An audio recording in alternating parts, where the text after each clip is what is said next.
los progenitores y la responsabilidad sexual.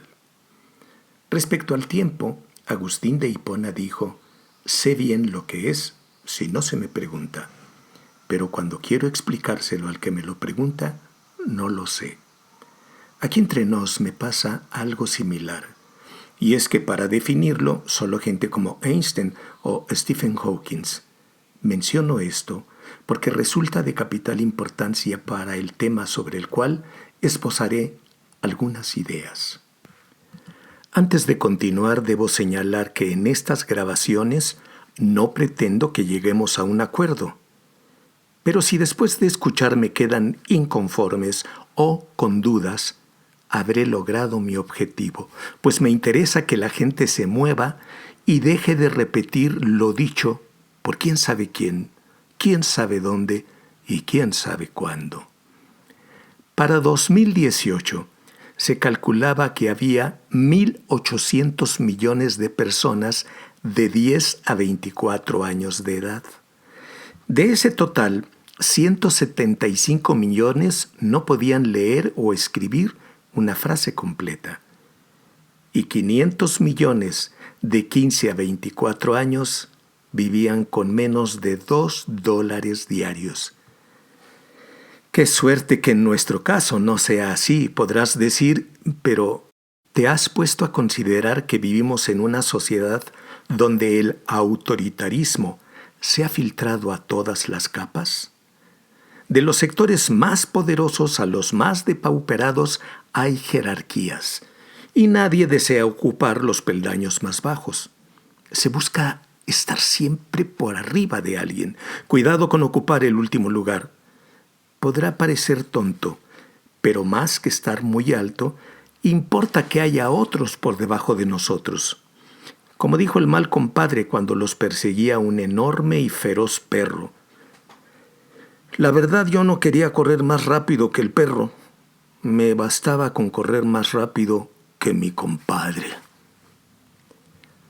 Aparte de los grandes empresarios y gente con billetes, los políticos son ejemplares, pues sus discursos se orientan a convencer a las masas de: aunque todo está mal, muy pronto enderezaremos el rumbo. Verán que con nosotros todo cambiará. Las masas ávidas de creer lo aceptan a pie juntillas, como lo han hecho por años, y votan por él. Pero a final de cuentas, todo sigue igual. En el hogar, las cosas no son muy distintas. Los papeles estelares se reparten entre padre y madre, los cuales, por cierto, nunca recibieron información sobre lo que eso significaba, y mucho menos sobre cuáles serían sus funciones ni cómo desempeñarlas. Quizá por lo antes mencionado, la mayoría de las veces educamos, programamos o condicionamos a nuestra descendencia para que hagan o dejen de hacer, según sea el caso, todo aquello que consideramos los convertirá en criaturas buenas. Para conseguirlo, una de las estrategias idóneas es, sí, la obediencia. La prohibición es otra de las herramientas favoritas para controlar a la gente menuda. Por supuesto, rara vez se les explica el porqué de la negativa. Siguen resultando muy efectivas sentencias del tipo: porque soy tu madre, o en esta casa se hace lo que digo yo. Agreguen las que hayan padecido y luego, en un acto de enorme valor, analicen cuántas han usado con hijas e hijos, aunque ya sabemos que ha sido por tu propio bien. Frases tan inconsistentes y absurdas como la que mi tía Zenaida Goicoechea le endilgaba a mi primo Ausencio cada vez que le pegaba: créeme que esto me duele más a mí que a ti.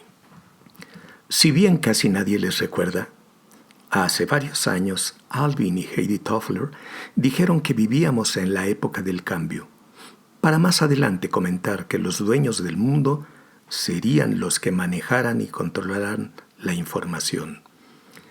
Resulta fácil darse cuenta de lo acertado de su aseveración porque vemos computadoras por todas partes y ahora con la pandemia mucho más.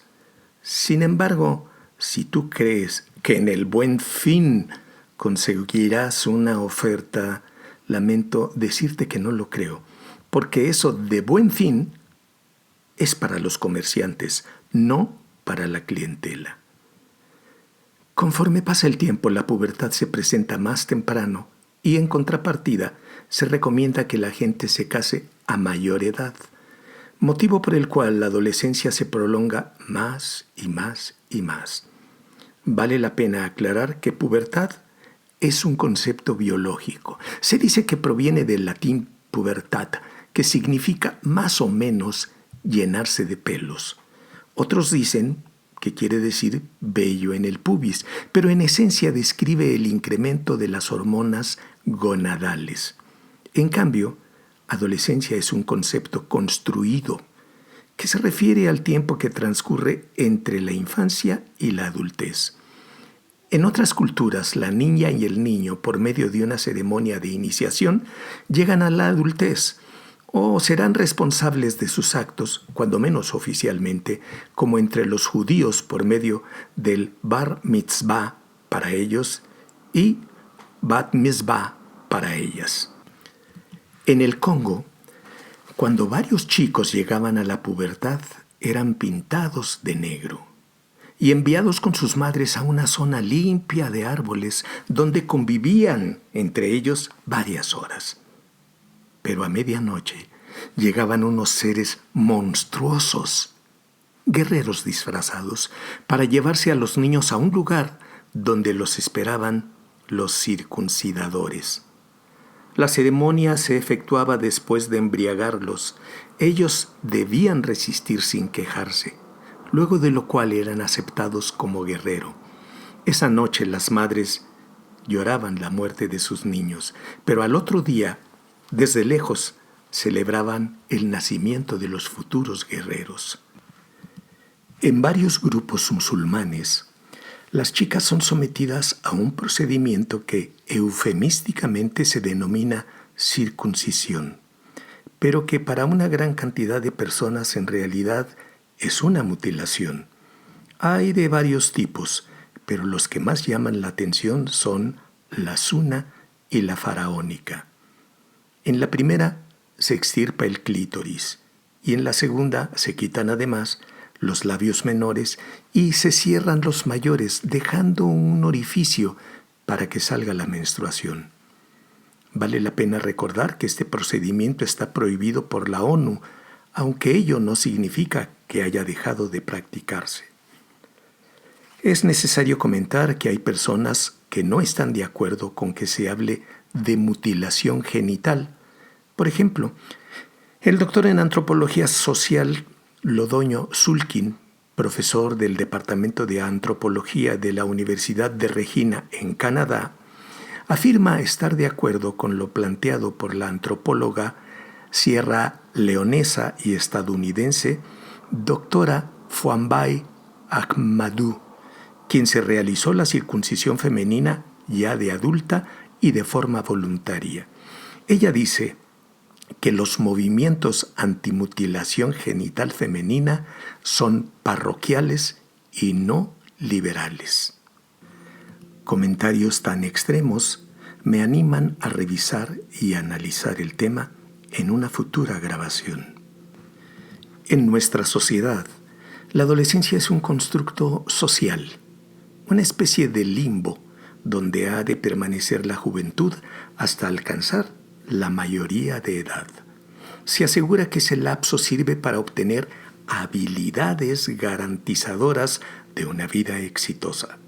Sin embargo, también se constituye como una época de indefensión, donde se les acusa de todo y ocasiona tales problemas que jóvenes y progenitores se la pasan llenos de angustia, enojos y sinsabores. La historia de ello puede deberse a la ignorancia, amnesia, falta de empatía o la combinación de todo eso. Abundan quienes se ufanan de dirigir a su prole con la pura mirada, porque aseguran, los niños a veces requieren ser domados. Lelutiers parodia lo anterior diciendo, después de todo los niños son seres pensantes. Casi podríamos decir que son seres humanos. Fin de la cita.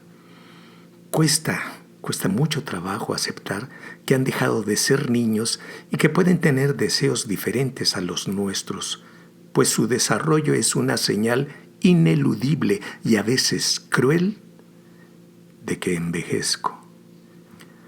Cuando digo, mi hijo es demasiado bueno e inocente, antes que sentirme orgulloso por su pureza, debería cuestionarme, ¿qué tanto lo estoy menospreciando? ¿Qué tanto lo minusvalizo? ¿Por qué lo eduqué con tantas limitaciones? Es muy difícil y duele aceptar su retirada. Nos invaden tanto el enojo como la indignación, pues prefiere a otras compañías. Además, esa gente con la que se junta es tan diferente a nosotros. Sus cambios son tantos que les desconocemos. Además, es capaz de enfrentarnos y atemoriza recurrir a la violencia, pues ignoramos cómo puede responder. Nos quejamos de su rebeldía sin darnos cuenta que del otro lado de ella está la dependencia. Quiere volar, quiere hacer cosas por y para sí, pero quizá no le hemos enseñado lo suficiente. ¡Ay! ¡Cuánto daño hace la desmemoria! Ayudaría a recordar qué vivimos y sufrimos cuando teníamos esas edades, es decir, cuando éramos jóvenes. ¿Cuánto se parecen mis discursos a los que me endilgaron mis padres? ¿Qué fue lo que más me agradó de aquella época? ¿Quién me dio su apoyo incondicional? Nuestra adolescencia fue una época de grandes sueños, descubrimientos, plena de ideales y energía. Era una especie de aventura donde incursionamos a un nuevo mundo atractivo por desconocido, pero al que deseábamos ingresar solos, es decir, sin la compañía de los progenitores. La adolescencia puede vivirse de un modo menos doloroso para ambas partes, si nos preparamos y nos arriesgamos a cambiar de paradigma. En vez de formar descendientes obedientes, conviene que aprendan a resolver problemas. Enseñemos a nuestros descendientes a que busquen el porqué de las cosas. La curiosidad ha sido una de las características que más han contribuido a la evolución del ser humano. Enfrentar problemas que de manera gradual aumenten su complejidad estimula la maduración de las personas. Lo ideal es colaborar a que nuestros hijos posean herramientas y habilidades para sobrevivir cuando no estemos presentes. Imposible ser sus eternos acompañantes. Las bases morales se sientan desde el nacimiento de la criatura, y aquello de que se educa con el ejemplo es muy cierto. Ten presente entonces que la congruencia es una buena compañera. Dejemos atrás el viejo esquema culpígeno donde la confesión de la falta es seguida por una penitencia para convertirse en un acto irreflexivo. Si conseguimos que nuestros hijos sean personas responsables, podremos vivir más tranquilos. En una investigación colombiana, una madre de un colegio oficial dijo: ¿qué implica la sexualidad? Una responsabilidad. ¿Qué tal que usted tenga relaciones o deje embarazada a una niña? ¿Usted con qué va a responder? ¿Cómo va a responder? Fin de la cita. Y eso es de lo que se trata: ser conscientes de las consecuencias de nuestros actos para enmendar los errores y procurar no repetirlos.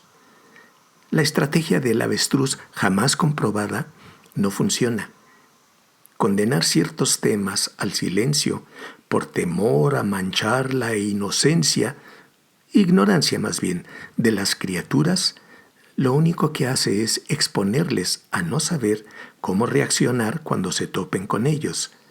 Resulta conveniente abordar los temas que más tememos, pues de ese modo nos enteraremos qué tanto nuestros hijos saben al respecto y podremos combatir sus falacias. Pero eso no ocurre en automático. Se requiere preparación. Hay que leer, informarse y estar actualizados.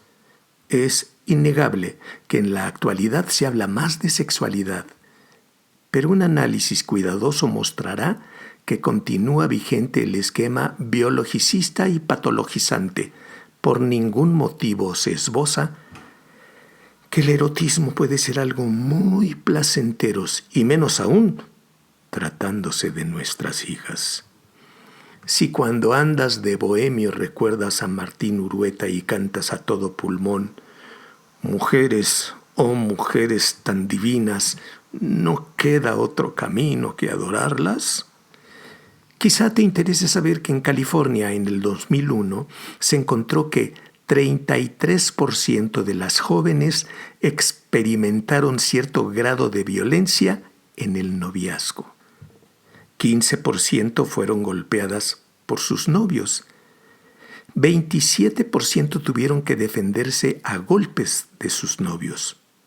4.5% fueron amenazadas o atacadas con un arma. Fin de la cita. Y ahora medita, ¿qué tanto enseñamos a nuestras niñas a defenderse? ¿Qué tipo de comportamiento tengo hacia las mujeres de mi casa? ¿Se sienten ellas dignas e importantes? Desde hace unos años los discursos rebosan de recomendaciones en torno a la conveniencia de hacer de la democracia una práctica constante. Suena bien en primera instancia, pero ¿nos interesa que llegue a nuestro hogar? Puede resultar peligrosa, pues ya no podríamos usar la consigna aquella de los hijos no deben juzgar a sus padres. Llenémonos de valor y revisemos nuestros miedos. Atrevámonos a compartirlos con nuestros hijos para ver cómo nos pueden ayudar. Recuerda que la comunicación resulta más efectiva cuando escuchamos. Esto viene a colación porque una gran cantidad de padres confunden comunicar con interrogar y sermonear. Créeme, le llenará de confianza saber que siempre le apoyarás.